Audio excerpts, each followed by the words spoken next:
In a democratic government, the functionaries need to execute decisions made by the party, the parliament, or the senior ministers.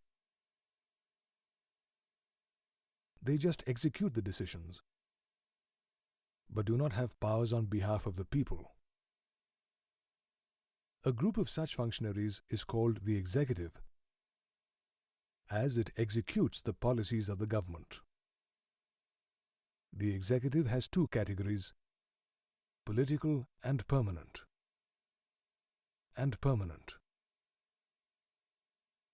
The political executive consists of political leaders who are elected by the people for a specific term.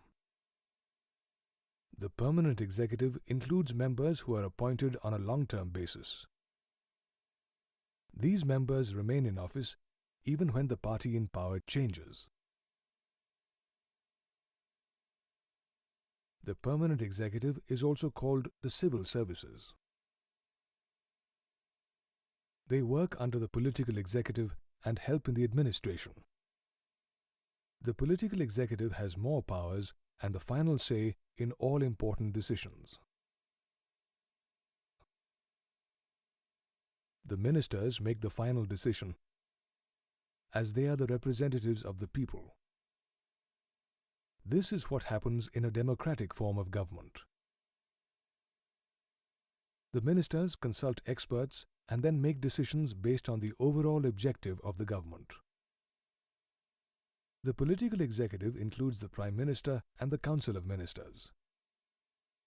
The President appoints the leader of the majority or the coalition party that has a majority in the Lok Sabha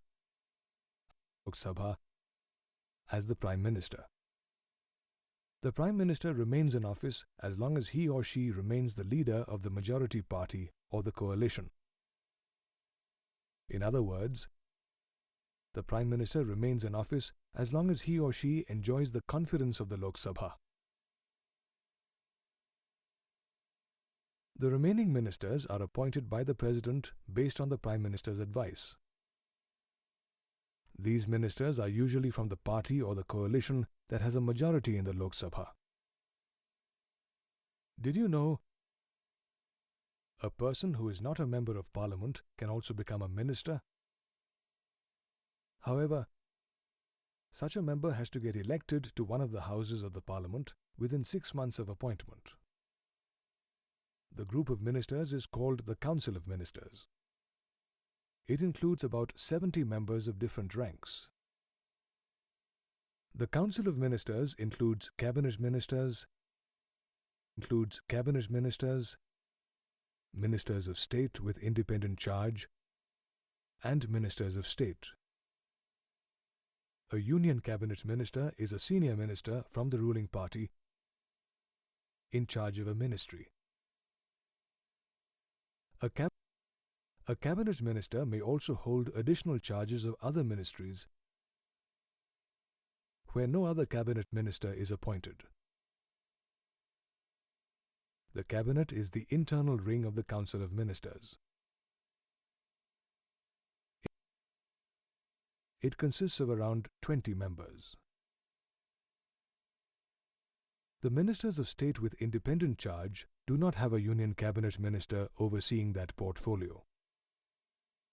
They are in charge of smaller ministries and participate in cabinet meetings when invited. A minister of state is a junior minister with an overseeing cabinet minister, usually having specific responsibility in that ministry. For instance, a minister of state in the finance ministry may only handle taxation. A minister of state is attached to the cabinet minister concerned and has only administrative powers. Most important decisions are made in cabinet meetings.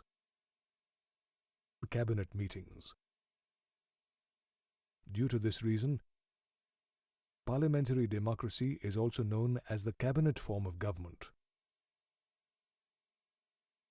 All ministers are supposed to honor the decisions of the cabinet.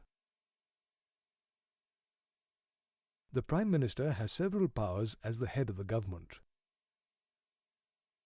He chairs cabinet meetings and assigns work to the other ministers. He also has the power to dismiss ministers. If the Prime Minister resigns, the entire ministry is supposed to have resigned.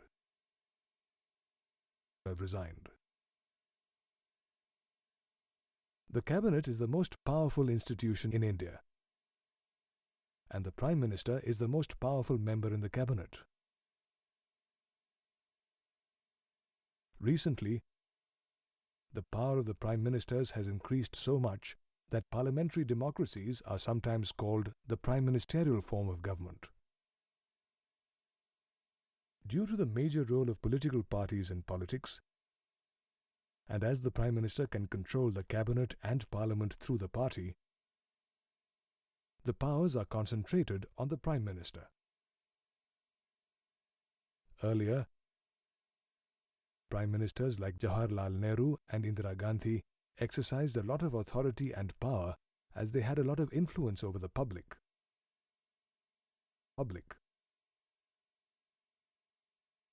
Due to coalition politics of recent times, the power of the Prime Minister has been somewhat limited. The Prime Minister has to consider the views of different partners in the coalition. This is because their support is important for the survival of the government. The President is the head of the state and has nominal powers.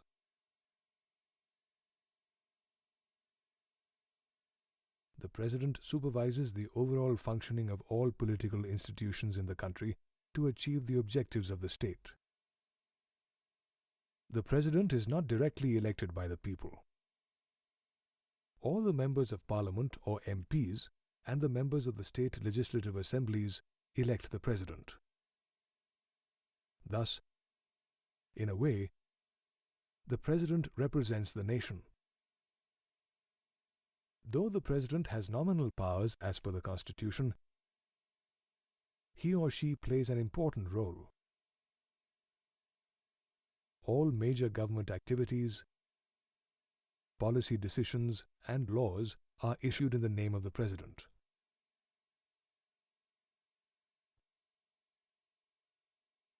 The President takes all major decisions based on the advice of the Council of Ministers. Any bill passed by the Parliament becomes a law only if the President approves it.